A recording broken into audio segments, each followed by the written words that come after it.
Hi, I'm Mike Ramirez, and I'm a marketing coordinator for the Office of Engaged Scholarship and Learning at the University of Texas, Rio Grande Valley. Welcome to today's workshop, where we'll be discussing the process of submitting proposals. Why are proposals important? Because proposals serve as a first impression, as well as a summary of your project. Whatever category your project fits into, be that research, creative works, or community engagement, proposals are absolutely essential to secure funding. We'll share useful tips and up-to-date insight on what makes for a great proposal. Enjoy. Hello, welcome to the Engaged Scholars Workshop Series Prepping Proposals session. Today, we will discuss information and requirements in order to apply for the ESAA. We will also learn about outside resources for funding, as well as showcasing the best way to get advice for prepping proposals. In today's session, we will cover tips and advice for prepping proposals for funding, information on requirements to apply for the Engaged Scholar and Artist Awards, as well as learning about other outside resources for funding research, creative works, and community engagement projects. But first, an introduction. We're the Office of Engaged Scholarship and Learning.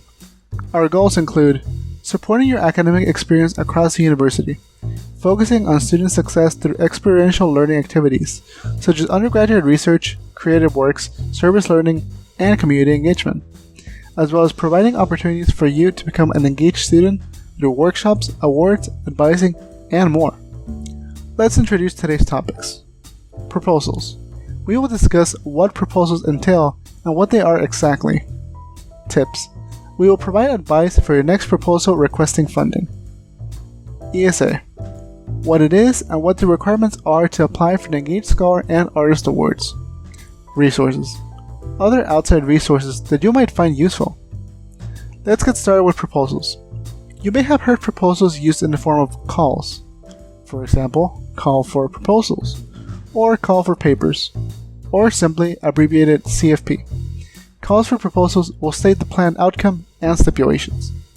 To provide an example, let's analyze the Engaged Scholar and Artist Awards through this lens. We can define the theme and discipline as being for all majors and all disciplines, being inclusive.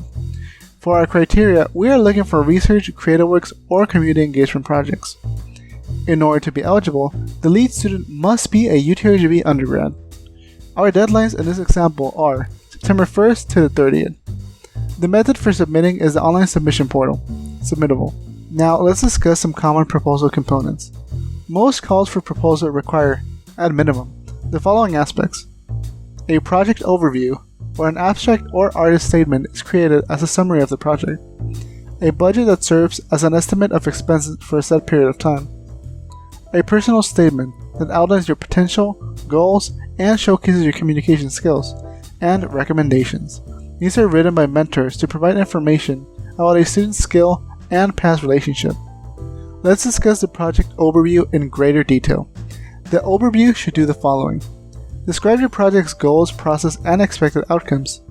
Should be written in plain language with no jargon or complex terms, and must abide by length limitations and content requirements. When it comes to the personal statement, we should take note of the following. The statement should serve as evidence of your commitment, expertise, initiative, and potential. It should also provide a sense of who you are as an individual. And it should also serve to exemplify your communication skills. The recommendations have some guidelines on how to be best implemented.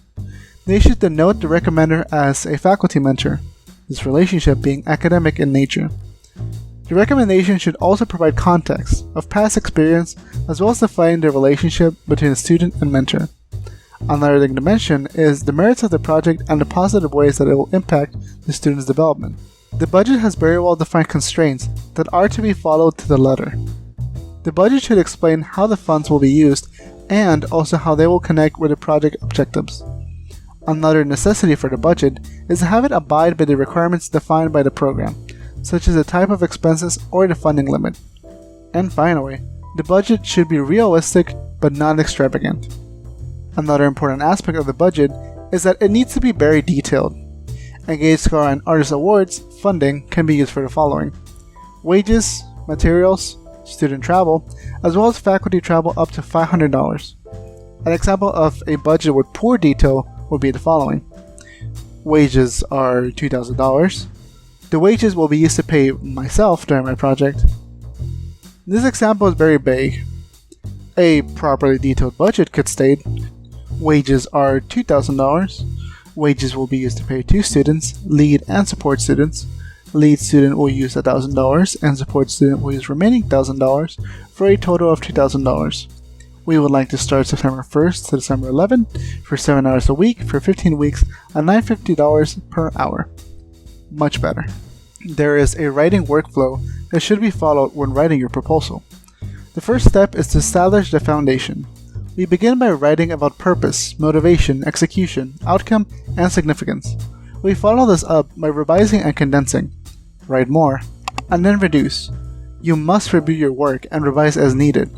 Remember to always consider best practices. Then we proofread and share. Make sure to share your revised draft with your professors or tutors at the Writing Center for feedback. Remember also to verify additional information. You must collect all additional information needed to submit your proposal. Finally, you submit your proposal using the process defined by the agency. There are a variety of useful tips that can be implemented in order to make your proposal the best it can be. First is fit. Make sure to learn what the sponsoring agency is about and ensure that your project is a good match for funding. Make sure to be clear yet concise. Provide details in a concise fashion by eliminating unnecessary details. Prioritize receiving attention. Capture readers' attention, keep progressing through your project's outline, and make sure to really sell your project. Always follow requirements. Make sure to abide by format standards, meet deadlines, and answer all required sections as needed.